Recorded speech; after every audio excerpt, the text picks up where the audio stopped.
Now, news groups. I've already mentioned the early days of the internet, but going back to the early days, way before the web, news groups were the main medium for exchanging tips, asking and answering questions, and general sharing. And a network of groups was called a Usenet. It's like a bulletin board, if you remember bulletin boards from the old Prestel days.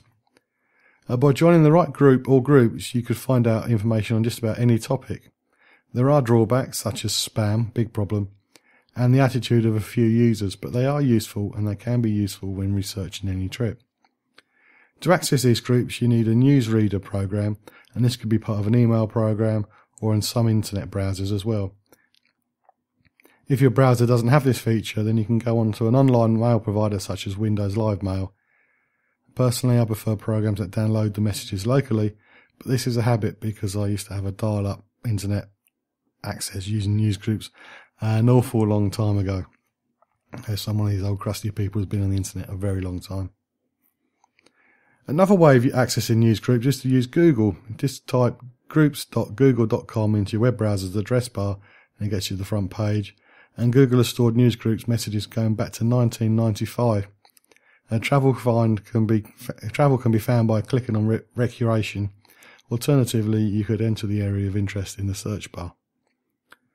To post to a group, you need to log on with a Google account. Spam, as I mentioned, can be a problem, and with automatic systems harvesting email addresses from various postings.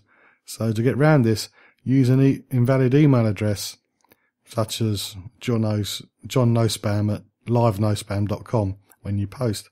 A real person would still be able to contact you by removing the no spam. So johnnospam at livenospam.com is actually john at live.com, if that makes sense. News groups have a set protocol with naming them, and examples are rec or rec.travel.africa or alt.rec.hiking, there's rec.travel.europe and all sorts. Unfortunately though, news groups are dying now, and some topics may be a few years old, and there's no guarantee nowadays that you would get a reply should you post a question on a news group. You can follow me on Twitter at holiday_hut. In a moment I'll be doing travel news, including that story which involves Ryanair, Twitter and bomb threats. But I'm just about to conclude my social media and travel section, and this last little bit is about chatting with the locals. You may have had a pen friend a few years ago, or maybe you knew somebody who had one. Send a letter backwards and forwards, a long delay. Well, email, Facebook, Twitter and Skype, etc. have made it a lot easier to connect to people across the world than writing a letter and posting it. And do you know somebody who knows somebody who lives in Belize, for example? Ask them if you can connect. As a member of your family emigrated, connect to them, find out about where they are.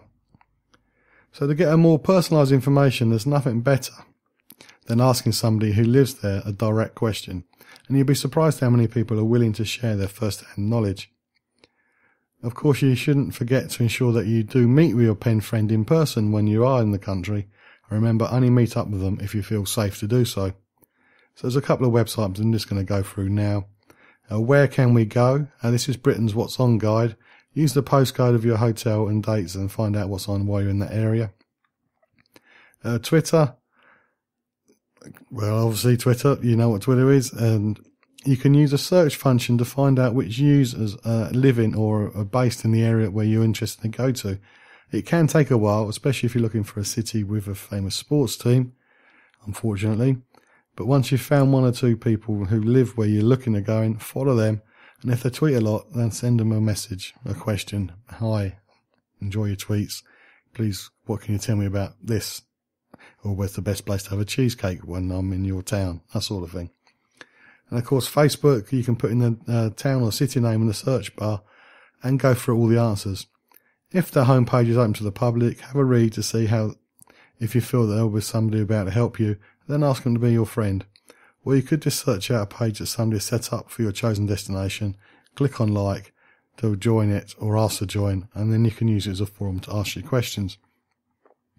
That's a very basic intro into using social media. If there's any social media tips you use when you do your research, please do share them with us at facebook.com/John Guinn Travel Show. And now it's time for travel news.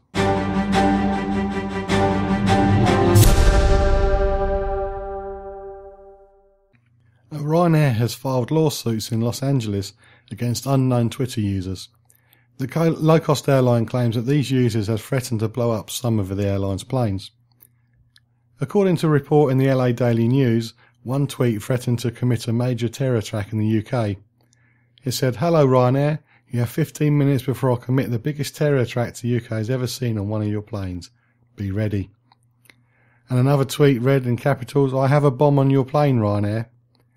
Ryanair has filed the extortion suit in the Superior Court at LA, and it's seeking unspecified compensation and punitive damages against the Twitter users who have had names such as Stencil, Gunnet's Dog and Finest Lands.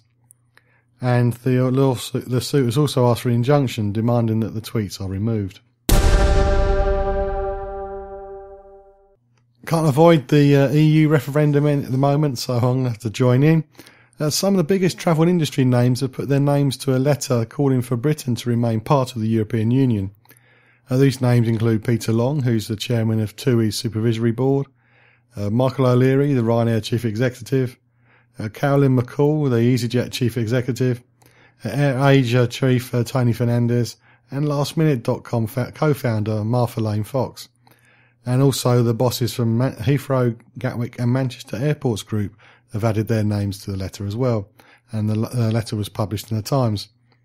The letter had 200 business leaders representing a number of industries, and they're all calling for Britain to stay within a reformed European Union. And the letter's groups include the chairman and chief executives of 36 companies in the FTSE 100, including Asda, BT, Vodafone and Marks and Spencer. The letter argues that leaving the EU would deter investment and put jobs and the economy at risk. The letter said businesses needed unrestricted access to the European market of over 500 million people in order to continue to grow and invest and create jobs. And the letter also said, "We believe that leaving the UK would defer investment, threaten jobs and put the economy at risk. Britain will be stronger, safer and better off remaining a member of the EU." So far I haven't come across travel companies who are saying, yes, we should come out. And of course, in the interest of balance, as soon as I find that letter, I will then have that on a future show. But I will do my best to avoid bringing it up unless the travel news really needs a little bit of a pep. But what do you think? Do you think the Britain should stay in the EU or the UK should stay in the EU? Or should it come out? Let me know. Facebook.com/John Guinn Travel Show. And now another story about Tunisia. Unfortunately, the state of emergency in the country has been extended by a further month until the 22nd of March. The state of emergency was introduced in November after 12 people were killed in a suicide attack on a military bus in Tunis. And in June last year, 36 people, including 30 British holidaymakers, were killed on the popular resort of Sousse. And in March last year, more than 20 people, including 17 cruise ship passengers, were shot dead by terrorists in the city's Tunis's Barso Museum. Thomson and Thomas Cook have cancelled their Tunisia programmes until at least the end of October in light of continued security concerns. And the UK Foreign and Commonwealth Office continues to advise against all but essential travel to Tunisia. It's difficult to see this becoming back to being a normal holiday destination in the short term, but let's hope everything gets sorted. The travel guide Forbes has announced its 2016 Star Rating Awards. 154 hotels across the globe have achieved the coveted 5-star award, and with Forbes Travel Guide now rated in 29 countries and more than 100 of the world's top destinations. Paris has 9 5-star hotel awarded, and which means it's now equal with Macau as the place with top hotels. Four Seasons dominates with 6 new 5-star hotels, and there's other ones coming around the world too, which I'm going to cover in a moment. It's the 58th list of worldwide star ratings from the tour guide, and there's 42 new hotels, 5-star hotels, 101 new 4-star hotels, and 57 hotels in the recommended category. So some of the highlights are Four Seasons Hotel and Resorts have made the strongest showing among hotel brands with 6 new 5-star hotels in Florence, Italy, Geneva, Hansgo in China, Costa Rica, Paris, and Whistler in Canada. It also dominated the overall 5-star hotel list, nabbing 26 of the 42 spots. This is the first time in the company's history that it has achieved 6 new 5-star hotels in a single year.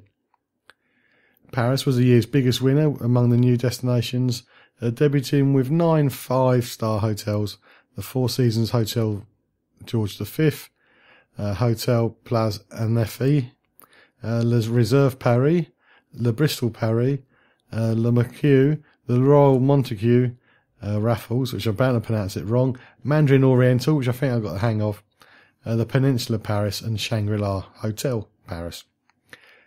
Italy also scored high, with 8 hotels earning 5-star accolades in the country's first year as a rated destination. Rome continues to be a hot luxury destination, boasting 4 5-star hotels. Florence clinched 3 5-star hotels. Milan took 1. In the Asia-Pacific region, Four Seasons Hotel Hagzhou at Westlake became the first ever 5-star hotel in that newly rated destination. China now has a total of 10 5-star hotels, with 3 first-time winners this year. In Tokyo, Palace Hotel Tokyo has become the first Japanese-branded hotel ever to receive 5-star recognition. Distinct independent boutique properties around the world continue to gain recognition from the Travel Guide, including the Gore in London, JK Place Roma, the Reserve Paris, Portrait Venise in Florence, and Cosworth Park, set in the English Royal County of Berkshire.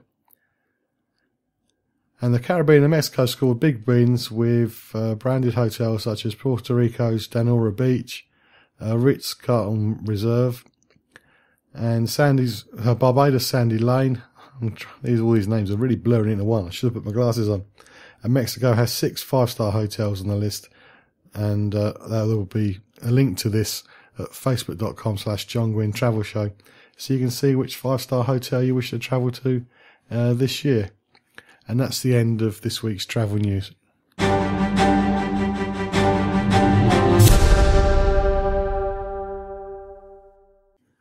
Well, that's the end of this week's show. My voice just about held out until the last travel item anyway, news item. As I say, the link will be at facebook.com/John Guinn Travel Show, so you'll be able to get a proper understanding of which hotel's got the 5 stars. Hopefully my voice will be back to normal next week. I hope so. It's 3 weeks now. It's getting on my nerves. But please do join me next week on the Travel Show with John Guinn on ukhealthradio.com, where each week I'm checking it out before you check in.